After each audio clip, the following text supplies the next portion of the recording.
let's do the standard New Line logo, but since it's vampires, let's make it red instead of blue. Get it? Trained medical professional slams a pregnant woman's head on the table. Hey, childbirth isn't remotely frightening enough as it is. Let's cut it like a horror film and have random background characters talk about her being bitten, to help comfort the viewer.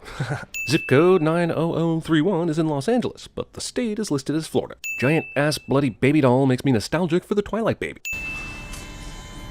Grand Theft Baby. By making the movie's title card the same font and size as its immediately preceding lead actor credits, it's possible some of the original viewing audience suspected Blade was just another actor in this film. And maybe he is? Sped up time-lapse opening credits footage is both a waste of time and a metaphor for humanity's rat race. What's that? Guy clearly sees a body in a bag and still follows her deeper into the slaughterhouse.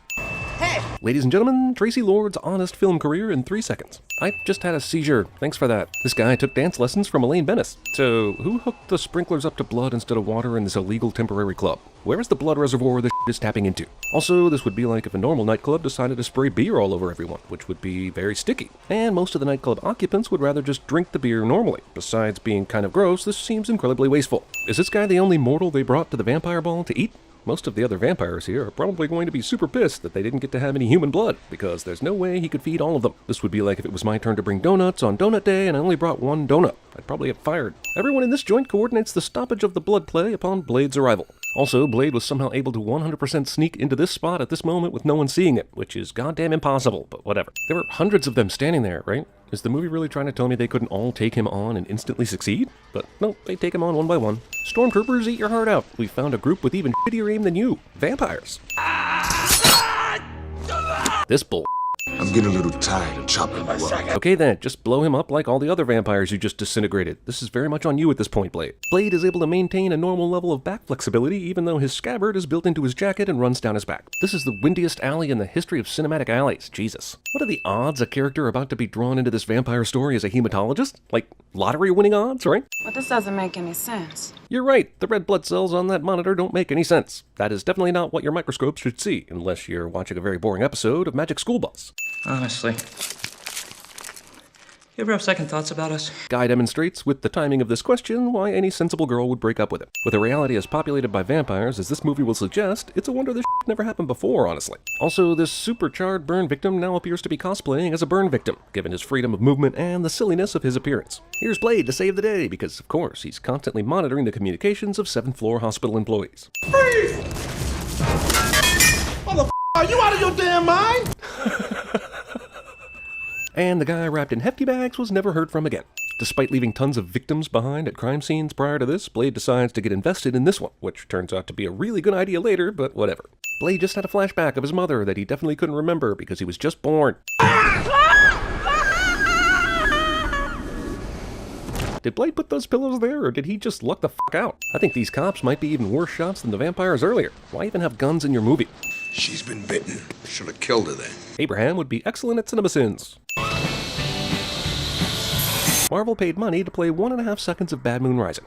Deacon Frost. I'm going to have a prominent bruise if this movie keeps beating me over the head with character names like this. Are they sure they don't want to change Karen's name to Dr. Pretty Brave Smart Brain? I think my favorite thing about this vampire movie is the undead UN meeting, where they argue about which kind of vampire is more important. I was born a vampire, but you, Frost, you were merely turned. That's racist. That's vampire racist. Waking up in a room like this would probably make me scream the words, "Please don't kill me," but she's merely confused and surprised. Ah, the principles of detection tell me someone was sitting here recently, listening to music and smoking the hookah. Not only do they still have Blade's mom's driver's license, but it is casually out on this table for Karen to find. Karen triggers the hand-exploding mechanism in Blade's sword without hurting herself. Serious. I took a look at that notebook of hers. She's on to something. Blade just happens to bring home a rando who is not only a blood scientist, but one who's onto something. What are the odds? My name's Abraham Whistler. That is a terrible name, like the best of the Bible and old American paintings. Gas wasting is waste. And then he lights a cigarette. So where am I supposed to go? You've been exposed to them. One way or another, somebody's gonna take you out. All the more reason for you to answer her f***ing question. Here, vampire mace. If there's one thing people fear about vampires, it's their raw computational power. These archives are restricted to the members of the House of Erebus. If I'm being honest, I only understood like 50% of what that guy just said. Damn it, Frost! I'm talking to you! You bore me. What? What is even going on right now? Blade drops off this vampire victim girl he helped save in the heart of Danger Town. Why did you even save her ass, eh? So Blade drops her off, she enters building, and immediately draws vampire assassin followers? How much does Blade suck at his job? Also, where the f*** is she supposed to be going? He drops her off, and she goes up the elevator at the first building she finds, and then starts walking fast? The f*** is going on? This chick has one lamp turned on, and at least 4 other lamps in this shot that are turned off. My point is, she's rivaling Bella from Twilight with all these lamps. Police officer, I didn't mean to scare you. The front door was open. This guy followed the police protocol. If the front door is open, the officer is required to sneak up on the occupant of the home. Because you're dead too, bitch. Instead of just taking her by surprise and shooting her, this guy has to insult her before trying to kill her. This guy is holding a gun, but because he got vampire maced, he forgets all about it. No one is even remotely suspicious of the guy in the leather trench coat beating the shit out of a cop in broad daylight. Time lapse to show passage of time cliche. This movie does a lot of that.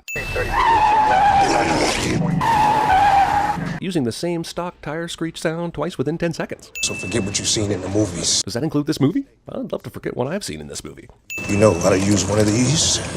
Nope. But I damn sure learned quick. Movie decides that she doesn't know how to use a gun, but she immediately learns how, instead of just having her already know how to use a gun. You aim for the head or the heart.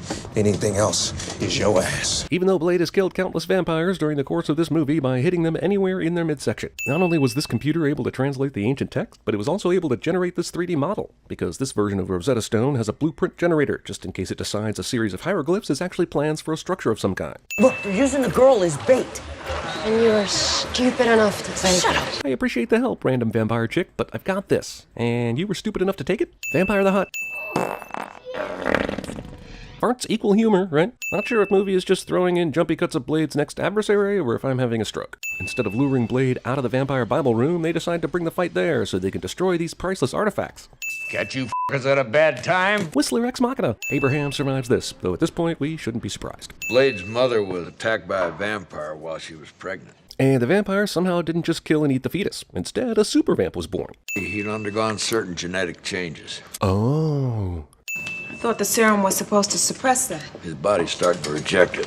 Exposition, exposition, exposition? Yes, exposition. F***ing exposition, exposition! Cigarettes and whiskey, the prop master's best friend for letting the audience know a character doesn't give a shit. Wife, 2 daughters. This guy rattles off his dead relatives like they're the names of books he read in school. There's something happening in the vampire ranks. There's something big. Well, it tells me a lot. How big is it? Whistler told me what happened.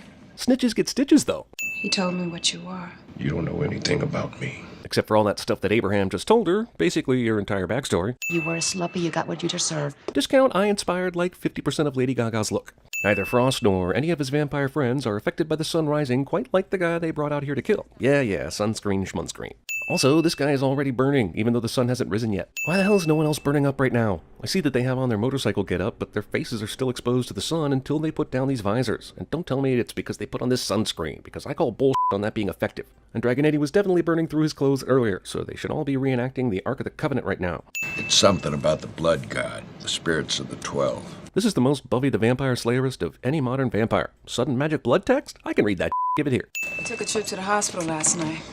Borrowed some equipment. Casual stealing. Also, Karen stole an entire lab from the hospital, presumably by herself. Take a step back. The reaction's energetic. Why not just say, don't put your eyes on that because it's about to explode, y'all? The vampire who bit this girl has the widest apart vampire incisors in the history of teeth. That's almost like 2 inches. Sunblock. Movie continues to expect me to believe that Frost is completely impervious to the sun's UV rays because he's wearing sunblock. How long are these assholes standing here like this without someone calling 911 about the creeper and the abducted Asian girl? Jesus, even Blade is a goddamn stormtrooper with the gun in his hands. Blade rescues girl who should not have been in danger anyway, since this truck should have slammed on the brakes ages ago. Nice place. Took us a while to find. How did you find it, though? Sergio Garcia. Frost took her. Fine, but why did he leave you even a little bit alive? There's some kind of vampire god he's trying to resurrect. Man, it's bad enough you aren't dead, but you're also an exposition fairy. Jesus, just die already. Blade pulls the gauze off the wounds for a moment, but it has very little blood on it, almost as though these aren't gushing wounds, but actually nearly dry makeup jobs. Why is Blade basically petting Whistler's wounds with dirty gauze? Blade just knocked off all 6 special bullets he smelted himself. Now he's gonna have to pick them up one by one. In case you were clueless about the metaphor, Blade will now literally chop a plant off at the root. Seem a bit tense. She actually looks calm as but whatever. If you were once human. I like how the director kept cutting to this blonde chick on the couch during this scene, since I have no idea who she is or why her reaction should matter. The blood god's coming. He's a hurricane. An act of God. He's referring to the blood god as an active god, even though the blood god's name calls him a god himself, which would seem to negate the god's involvement in these proceedings. Movie saves a few bucks by lifting the stupidness from the computer renders in the movie disclosure. Blade is stupid enough to let his guard down after the dead mother's trick, so as to be easily tased here. Dead mothers, man. Also, tasers work on the undead. Who knew? I need my serum. Probably true, but I'm still more concerned with why they put you two together in captivity and allowed you to keep your body armor.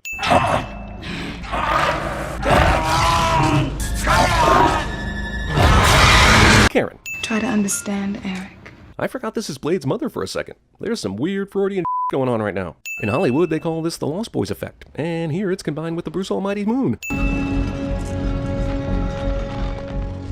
Blade. This chick saves Blade through pure guesswork. You have to bite me and turn me in order to save the world cliche ripped off from every vampire movie ever. I'm not entirely sure he is still just sucking her blood. Ladies and gentlemen, special effects.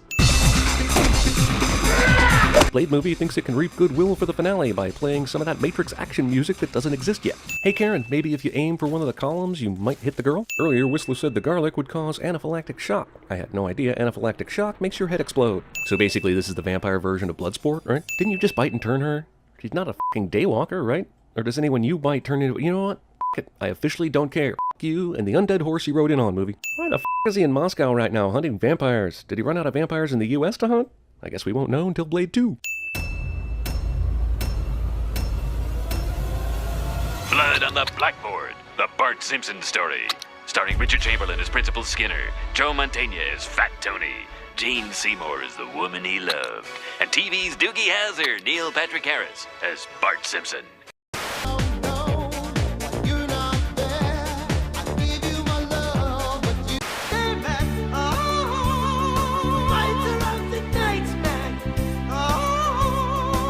Who are you people? What do you mean, you people?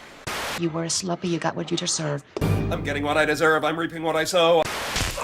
Don't tase me, bro! Don't tase me! While the number field sieve is the best method currently known, there exists an intriguing possibility for a far more elegant approach. You're the chosen one. You were the chosen one!